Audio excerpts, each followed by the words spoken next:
ভাবির খাবারটা আমরা দায়িত্ব নিয়েছি। আর যারা রাখবো ওদের খাবারটা কি করবো?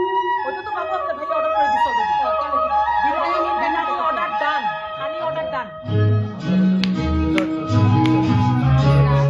এগুলি আমাদের পরের বিষয়। ওগুলি যেটা করবেন আপনারা আগের দিন রাত্রে দিয়ে যাবেন সব। ওই দিন আর কোনো ঝামেলা না। আগের দিন রাত্রে দিয়ে যাবেন। ওই দিন থাকতে হবে relax. Beautiful. This is your day. বুঝছো তো?